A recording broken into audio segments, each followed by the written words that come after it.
rumor. Astralis. What? Astralis no quiere eso. Astralis querría vender. Claro, quitarse Astralis querría vender. Ah, but he says querría, which means they wanted to. Which means Astralis wanted to sell their spot. Sí. Eso A sí él no se le- acerca más un poco a lo que ya a mí A él no le interesa fusionarse. ¿Qué pasa? Que Koi, por decirte un equipo, y casi todos, no disponen de la liquidez para hacer todo el movimiento, ¿sabes? So it sounds like Koi and other teams don't have the... Oh, it's really loud. They don't have the liquidez. I don't know what that is. Like maybe the resources is the best way to say it. What is the word? Liquidity, yeah. To buy it. Porque Yeah, I've heard some rumors of teams selling and shit. We'll see what happens at the end of the year. We'll see. But the only way teams can get into the league is if they buy a spot, right? So if Koi wants to get in, or K-Corp, or LDLC, to get into the league, they have to buy a spot, right? And spots are getting more and more expensive, right? When the teams first bought in, I believe it was 10 million when it went into franchising in 2019.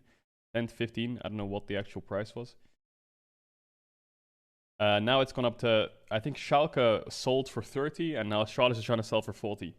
So prices are going up. So this is the thing where it's like, you can say teams don't make profit, right? You know, they bought in for 10 mil 2 years ago. Well, 2.5 years ago now. I'm not a businessman, right? But this is what I expect. Schalke sold for 30 million, right? I don't know the exact number. Schalke 0 sell LEC spot. How much was it? $30 million, yeah. $30 million. 26.5 million euros, $30 million. They sold for 30 million, and now Astralis want to sell for 40 million, right? And now I'm not like I said, I'm not a businessman, you know, I'm not a businessman, yeah, I'm just a fucking influencer. But my brain would tell me that in 2019, if you pay 10 mil, and in 2020 you sell for 40 mil, that's a 30 mil, we'll say, quote unquote, not profit, you know, but gross profit, you know. And then if you're paying your players, like let's say Astralis is budgeting like hell, and they're paying like 2 mil, no way they're probably paying like 1.2 mil a year on their players, yeah. They're probably playing 1.2 mil a year on their players, so that's like 2.4 mil, you know, over 2 years, maybe over 3 years, you know, it's 3.6 mil, right, for the players. I don't know how much the staff gets paid. I don't know what other costs Astralis have in the league. You know, like offices, rent, houses, all that shit. Inflation as well. Property. I don't know how much they pay, but I would say upwards of like 8 mil is like a safe number of like, damn, that's a lot. You know, I think it's probably less than that, but that's probably like a high estimate. So what, they made 22 mil profit if they sell? How fucking crazy is that? Am I missing something? Is there something I'm missing? Taxes? Yeah, tax, of course, tax. Yeah, tax. I say gross, you know. Tax will always come into it. That's pretty nuts, though. You know, yeah, CEO. I don't know. This is only league costs, right? They have loads of other costs, Astralis. I imagine they have like. There was no Astralis in 2019. No, but at the end of 2019, that's when they bought it. It went origin to Astralis for 2022 spring. So 2020 spring. So yeah, it makes sense that these lower tier teams, like, it's a good investment for teams who aren't trying to win to buy in early, get a mediocre roster on a very cheap price, only invest in rookies, cheap and volatile, right? In that sense, like, you invest in rookies, cheap. If they play well, you win, profit. You know, you don't have to spend insane amounts of money to get like certain players. So it makes sense then to buy in early, get a pretty shit roster or like a roster with no expectations. Only invest in rookies and then hold for 2 to 3 years and then sell. That's basically it looks like the business plan of LEC teams who have no real intention of trying to win a league, right? Now, it's not to say that they aren't trying their hardest to win. I think there is definitely like an aspect of them wanting to win. But you have to understand that if I have a budget, let's go, man, of 6 million and you have a budget of 1.2 million and you have to beat me in a best of 5, how are you going to win? It's already lost. It's already lost, you know?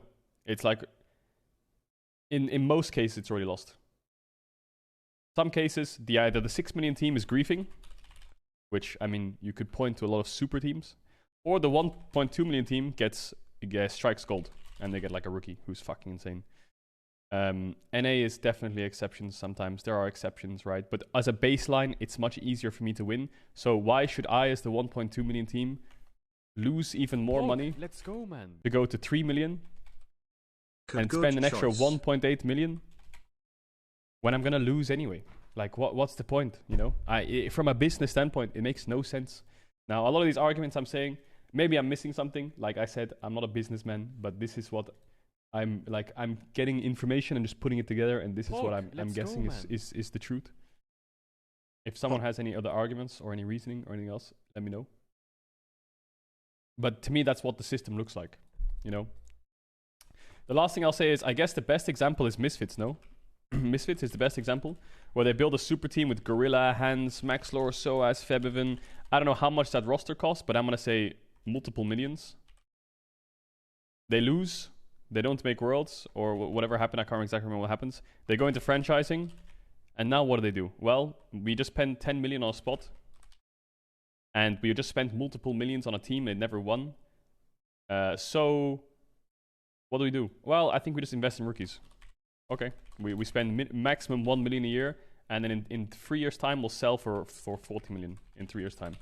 Oh, we struck gold. Oh, we got Vitio on a really cheap price when it's first rookie year, and now we made playoffs. Wow, we're making playoffs, and we're placing in 3rd place in regular seasons and higher than other teams in playoffs. We're spending triple or quadruple what we're spending, right? A year on players. So yeah, that's Misfits is a good example of a team who went from spending too much and pissing away money and not getting any results to then going into franchising.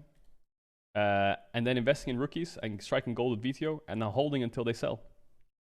Easy.